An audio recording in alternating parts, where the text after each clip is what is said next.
Hi and welcome to EliteWorks. My name is Zach and today I'm going to give you a short tutorial on how to change the banner image on your website. So what you want to do is you want to come over here where it says website and click on architect. This will take you to where you can edit anything on your website.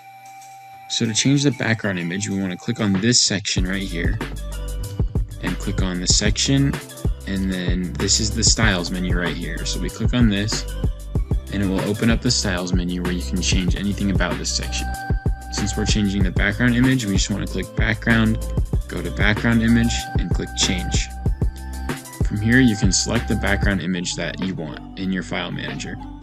So we'll just double click on this one and hit done. And this will change the image of your background.